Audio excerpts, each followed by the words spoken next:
which is a hardback book. The author is Paul Bruce, which is actually a pseudonym, but the Nemesis file is quite an incredible read.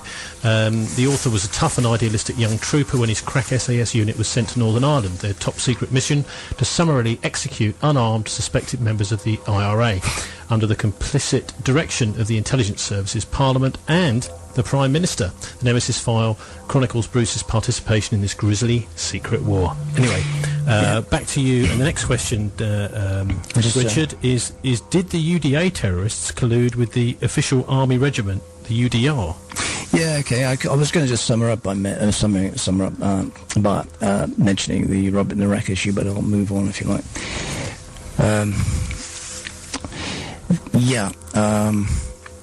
Do you want to talk about what was that? The UDR. Did the UDA terrorists collude with the official army regiment? That's the UDR. Yeah.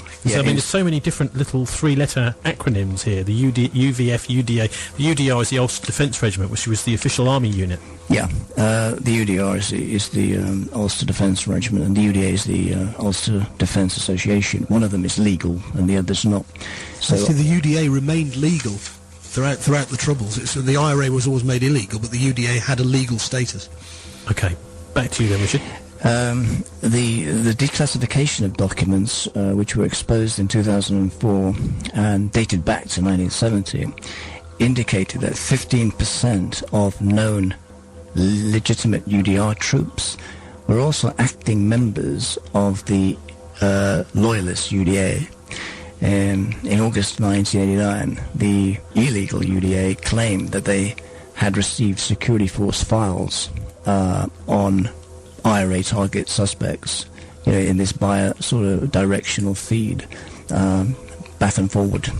Since the late 90s, Loyalists have confirmed this, and to journalist Peter Taylor, that they did in fact receive dossiers and intelligence on IRA Republican targets from military intelligence sources. Dating back to 1970, 200 known weapons were passed from the UDR to the UDA illegally, or were stolen by the UDA from the UDR arsenal. And despite this knowledge, nevertheless, the British government increased their strength. In the mid-70s, the RUC were implicated, I should say, in aiding and participating in a number of sectarian murders in the Mid-Ulster area, which included the Reevy and the O'Dowd killings of 76. Two RUC members, John Weir and Billy McCaughey, were convicted in 1980 of the 77 murders on an attack on a pub in Keady and the kidnapping of a priest. But they then implicated, immediately afterwards, 11 colleagues of theirs in other killings and alleged that they were part of a wider conspiracy involving the RUC Special Branch, British Military Intelligence and the UVF. Yeah, I can also remember myself seeing an account of an incident where the terrorists had actually set up a roadblock, but they had Ulster Defence Regiment uniforms and weapons, so they were posing as official soldiers. You're talking about the Miami show band at that point. Yeah. Okay. Anyway, Brian Nelson, who was he? Because you've mentioned him a couple of times now. Who was he, and how was he involved in collusion? Okay, well, can I just quickly finish off here? But because all right, I'll leave that question. Brian Nelson, in specific, was a high-ranking player in all of this. In 1987, Brian Nelson, codenamed 6137, began supplying British intelligence with target lists to be hit. Nelson became head of the UDA intelligence gathering activities for the FRU, that's the Forces Research Unit, in other words, KER. Eventually, he pleaded guilty to 5 charges of conspiracy to murder and 14 charges of possessing information useful to terrorist interests. So he was there, obviously jailed. He also pleaded guilty to British Army complicity and admitted British Army complicity, which included murder and the importation of arms. In January 2007, the police ombudsman, Nuala O'Lawn, stated that the UFV informers committed crimes including murder with the full knowledge of British intelligence. The reports allege that Special Branch in particular created false documents, blocked evidence searches, and chaperoned suspects through interviews. So, Richard, was this a few rogue army officers, or do you think the decisions did go to the top? It's difficult to define what is meant by the top, i.e. number 10. I mean by real political control. Maybe you want to come in on this as well, Martin. I think it's hard for us to say. Because none of this has actually been properly tried in court. I think it's also fair to say that the Republican movement were engaged in similar kind of conspiracies to murder. But the importance of this is that the state is no better and no worse than the people that they are fighting.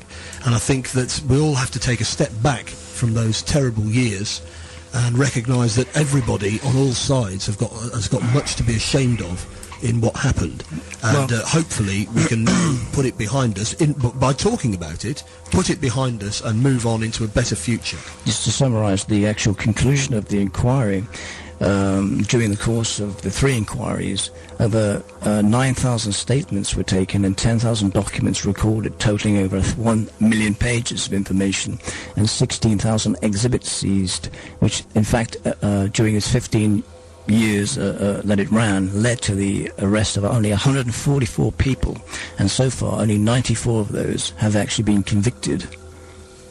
So, Richard, listening to all you've got to say is quite disturbing. Can we trust the police, the army and the government? No, definitely not.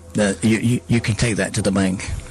Okay. Do you think things have changed since the days we're talking about? After all, this is over 10 years ago. Yeah, I think that since Blair's introduced himself and become a Catholic and modified a lot of cultural differences, everyone's learned from that. I think the other point to make is that the police service of Northern Ireland now, the devolving of powers to the Assembly over policing, with the agreement of cross-party agreement in the community, apart from some grumbling from the UUP.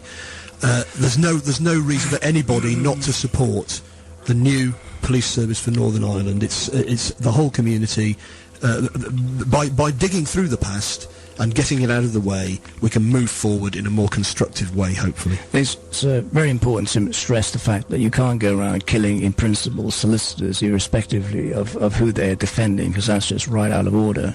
Well, that's apparently what the guy who did the shooting said. You want me to kill a solicitor? And they said yes. And I said that's normally against the rules. And in fact, a number of paramilitaries even saw this, including William Stobie and indeed Brian Nelson.